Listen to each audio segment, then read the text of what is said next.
All right, let's dive into a question that honestly stumps a lot of people. How in the world do you get a permanent account number, a PAN card, if you don't actually have an Aadhaar card?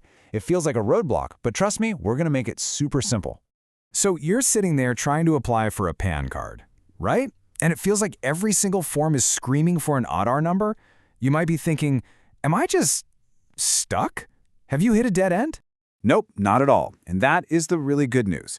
Applying for a PAN without an Aadhaar is completely legal and actually pretty straightforward. The Income Tax Department has it all laid out. Okay, so let's get into how this actually works. All right, first things first. Who actually gets to use this option? And maybe more importantly, what paperwork do you need to get lined up before you even start? So the rules are pretty clear on this one. This no Aadhaar route is open for a few specific groups. We're talking foreign nationals, non-resident Indians, and hey, even Indian citizens who just haven't gotten around to enrolling for Aadhaar yet.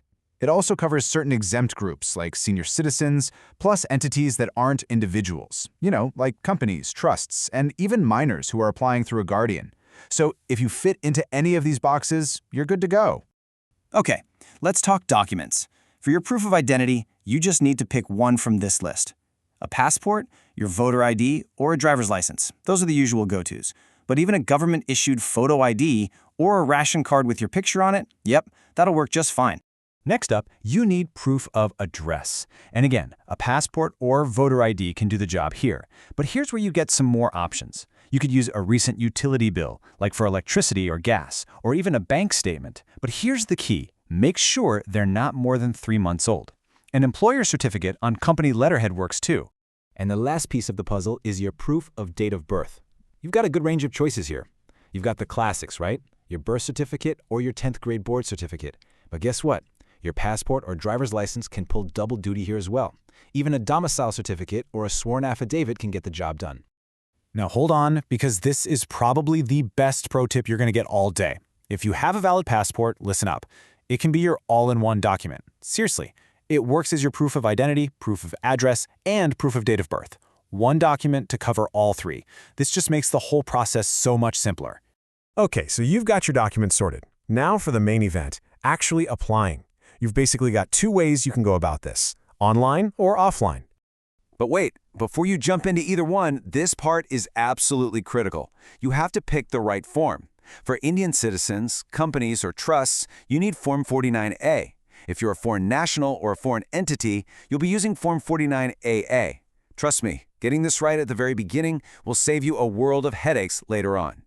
So which way should you go? Well, if you go online through the NSDL or UTISTL websites, it's generally faster to get your application submitted. You can just upload everything digitally. On the other hand, the offline method means you physically go to a PAN service center to submit everything. This is perfect if you're just more comfortable dealing with paper and doing things in person. If you're going the online route, the process is pretty slick. You just head over to the official NSDL or UTI-ITSL portal, pick your form, and start filling in your info. Now here's the magic step. When you get to the Aadhaar field, just leave it blank. Simple as that. Then you upload your scanned documents, your photo, your signature, pay the fee, and, this is super important, save that 15-digit acknowledgement number they give you. And if you're going old school with the offline process, you'll either download the form or pick one up, fill it out nice and clearly in block letters, and then attach photocopies of your documents. Make sure you self-attest them, which just means signing them yourself. You'll also need to stick on 2 passport-size photos. Then you just take the whole package to a TIN facilitation center, pay the fee, and make sure you don't leave without that acknowledgement slip. Okay, application submitted. You're almost there. Now let's quickly cover the last 2 things, the cost and how you can keep an eye on your application's progress. First off, the fee is exactly the same, whether you use Aadhaar or not, so no penalty there.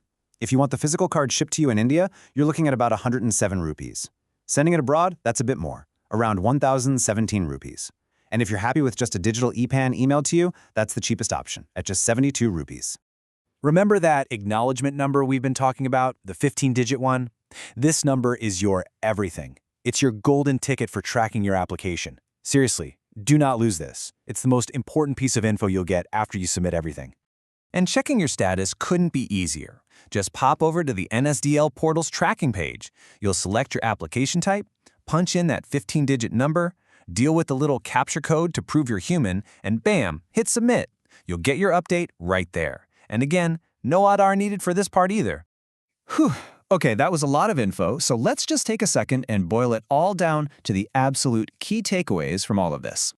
All right, here's what you absolutely need to remember. 1. It is 100% legal to apply for a PAN without an Aadhaar if you qualify. 2. Get the form right. Form 49A for Indians, 49AA for foreign nationals. 3. Don't forget that passport pro tip, it's a game changer. 4. You've got options, online or offline. Pick what works for you. 5. That 15-digit number is your best friend for tracking. And finally, the cost is the same for everyone. Got it? Good. So there you have it. The path is clear, the document list is manageable, and the process itself is totally doable. The only real question left is, are you ready to go get your PAN?